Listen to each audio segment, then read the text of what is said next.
Assalamualaikum warahmatullahi wabarakatuh. Perkenalkan, nama saya Aprilia Megawati Kumalasari. Di sini saya akan mempresentasikan tentang desain dan manajemen formulir. Kami dari kelompok 7 yang beranggotakan 1. Aprilia Megawati Kumalasari, 2. Anissa Rifki Mulyana, 3. Hanif Rizky Ananda, 4. Sabila Nur Isnaini. Nah, di sini ada identifikasi formulir rekam medis. Saya akan menjelaskan pengertian tentang rekam medis. Rekam medis itu apa sih? Rekam medis adalah berkas yang berisikan catatan dan dokumen tentang identitas pasien, pemeriksaan, pengobatan, tindakan, dan pelayanan lain yang telah diberikan kepada pasien.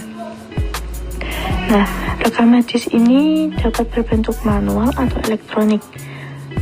Rekam medis ini juga sangat dibutuhkan oleh rumah sakit sebagai salah satu sumber informasi yang memuat hasil pemeriksaan, pengobatan, tindakan, dan pelayanan lainnya yang diberikan kepada pasien.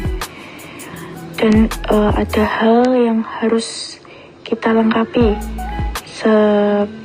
sesudah pasien menerima pelayanan agar akurasi data terjaga. Nah, setiap proses pencatatan data harus menggunakan formulir. Nah, formulir rekam medis sebagai penetapan tanggung jawab merekam data dan media komunikasi antar orang atau bagian ataupun organisasi. Formulir rekam medis yang sudah dirancang dan digunakan harus sesuai dengan tujuan formulir tersebut. Nah, jenis dan jumlah formulir itu yang digunakan beragam dan banyak jenisnya. Ada salah satunya yaitu langsung pasien pulang. Nah, kemudian pengertian identifikasi. Identifikasi adalah kegiatan yang mencari, menemukan, mengumpulkan, meneliti, mendaftarkan, atau mencatat data dan informasi dari kebutuhan lapangan. Departemen Pendidikan Nasional 2008 menuliskan 3 arti kata identifikasi, yaitu yang pertama ada penentu atau penetapan identitas seseorang, benda, dan sebagainya. Yang kedua ada tanda kenal diri, bukti diri. Yang ketiga ada psiko atau proses yang terjadi pada diri seorang karena secara tidak sadar ia membayangkan dirinya seperti orang lain yang dikaguminya. Lalu dia meniru tingkah laku orang yang dikaguminya itu. Kemudian ada tujuan. Nah, perlunya identifikasi yang harus mengandung kecakupan informasi dan unik untuk membedakan sehingga tidak saling tertukar satu dengan lainnya. Sehingga identifikasi yang akan kita pelajari dalam bab ini mempunyai tujuan. Tujuannya itu apa sih? Nah, yang pertama itu ada penentuan atau pemberian label identitas suatu benda dan atau makhluk hidup. Yang kedua, membedakan suatu benda atau makhluk hidup yang satu dengan lainnya. Yang ketiga, membuat suatu pengelompokan atau klasifikasi berdasarkan ciri khas suatu benda atau makhluk hidup. Yang terakhir ada memudahkan penyimpanan atau inventarisasi. Lalu yang ketiga ada pengertian formulir rekam medis. Nah, formulir rekam medis itu apa sih? Nah, formulir rekam medis yaitu selembaran kertas dengan format tercetak dan berisikan ruang untuk informasi yang ditentukan sebelumnya. Nah, formulir itu berbentuk kertas kosong, nanti kita yang isi atau keluarga pasien yang mengisi. Pengertian lain menyatakan bahwa formulir atau form adalah sehelai kertas yang memuat informasi tetap serta ruang kosong untuk informasi variabel. Sedangkan formulir rekam medis adalah form yang digunakan untuk mengumpulkan data pasien, baik itu berupa data demografi dan data klinis. Menurut Huffman 1994, aturan dasar atau prinsip desain formulir yaitu 1. sesuai kebutuhan pengguna. Yang kedua, membuat formulir sesederhana mungkin. Yang ketiga, terminologi yang standar. Yang keempat, adanya pedoman pengumpulan dan interpretasi data. Yang kelima, ada urutan penempatan item yang logis. Kemudian nomor 4 yaitu kelengkapan pengisian formulir.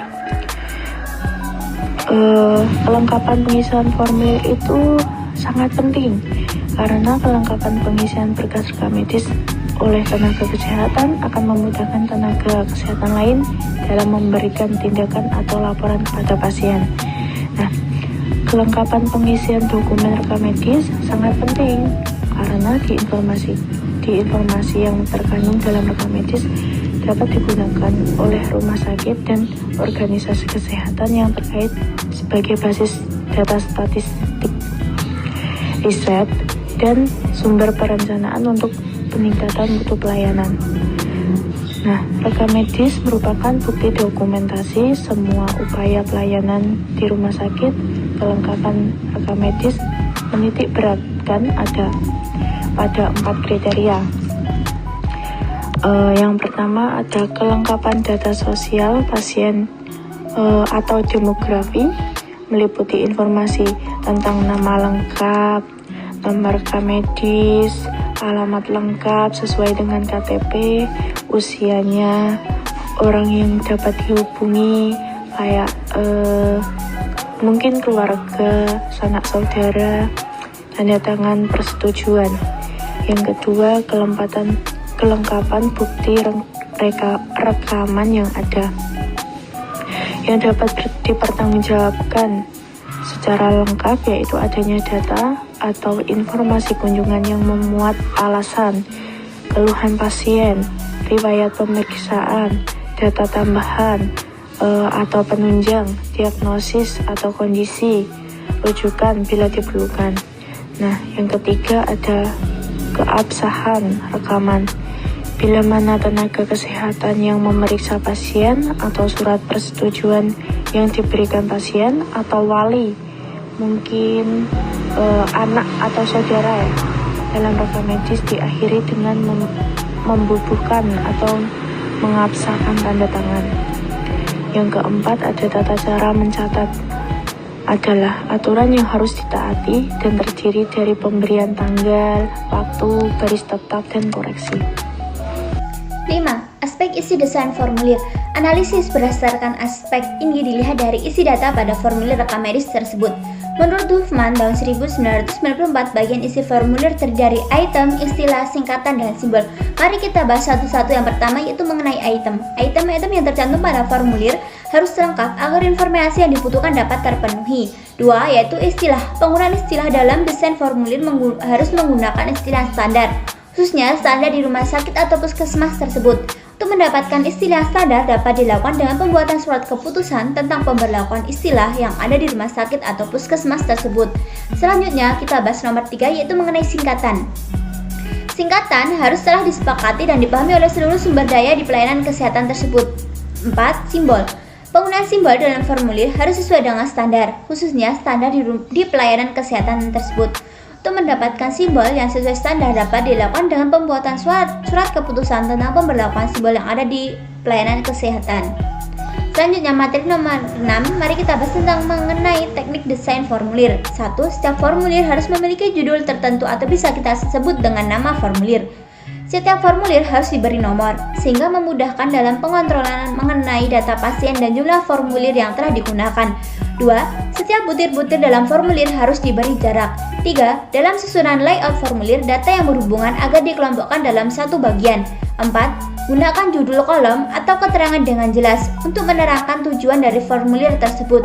5. Format formulir harus seimbang dengan isi. Selanjutnya, mari kita bahas materi nomor 7 mengenai macam-macam formulir beserta penjelasannya.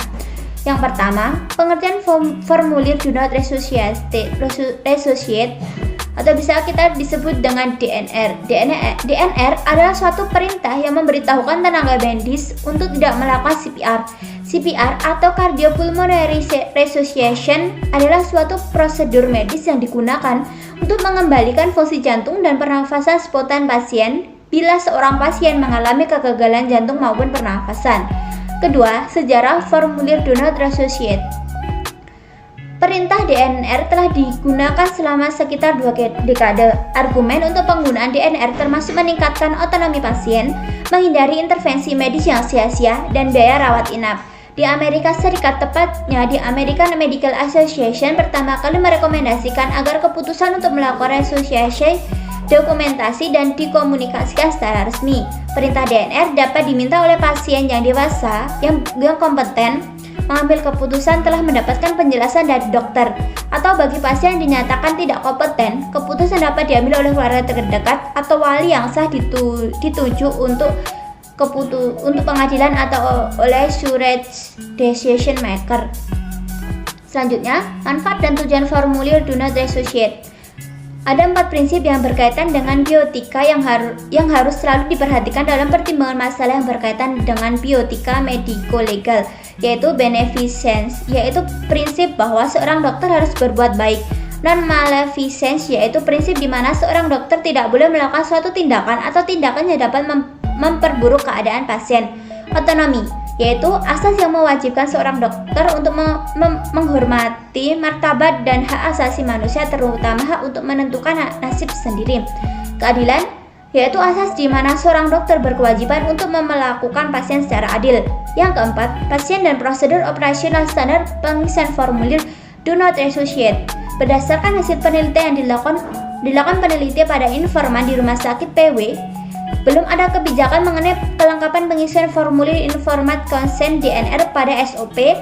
Sudah ada kebijakan adalah ketentuan yang mengandung prinsip-prinsip untuk memandu cara bertindak yang terencana dan konsisten dalam mencapai tujuan tertentu. Standar operasional prosedur mencakup beberapa hal, yaitu sebelum diputuskan adanya penjelasan komprehensif tentang keluarga prosedur, termasuk memastikan bahwa kondisi pasien harus dalam keadaan terminal, memberikan informasi kepada pasien atau keluarga, dan mengkomunikasikan kepada dokter, penanggung jawab pelayanan tentang pemintaan dan keputusan di DNR. Yang kelima, penyebab formulir Informed Consent di rumah sakit tidak lengkap.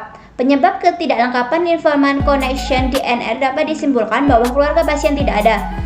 Rekam medis harus dibuat segera dan lengkap setelah pasien menerima pelayanan dengan ketentuan sebagai berikut, yaitu setiap konsultasi yang dilakukan terhadap pasien paling lambat 1x24 jam harus ditulis pada lembar rekam medis. Yang keenam, indikasi dan kontraindikasi formulir Do Not Resuscitate. Keputusan untuk menulis perintah DNR harus didasarkan pada 2 pertimbangan penting. Yang pertama adalah penilaian bahwa CPR akan sangat kecil kemungkinannya untuk berhasil memulihkan irama jantung yang normal. Keduanya didasarkan pada preferensi pasien, seperti yang diungkapkan oleh pasien atau pengganti. Kedua aspek ini harus dinilai dalam setiap keputusan untuk menulis perintah DNR. Semua orang yang menderita henti jantung tak terduga harus menjalani CPR kecuali pasien memiliki perintah DNR atau bukti yang meyakinkan bahwa pasien sudah mati. Misalnya rigor mortis, tidak ada fisiologi yang dihadapkan karena fungsi vital yang telah buruk meskipun terapi maksimal untuk kondisi seperti shock kardiogenetik. Itu saja penjelasan mengenai identifikasi formulir rekam medis dari kelompok kami, dari kelompok 7, kelas 21A1, program studi D3 rekam medis dan informasi kesehatan. Apabila ada salah kata, saya dan tim memohon maaf yang sebesar-besarnya. Nun wal qalami wa ma yasurun fasabihul khairat. Wassalamualaikum warahmatullahi wabarakatuh.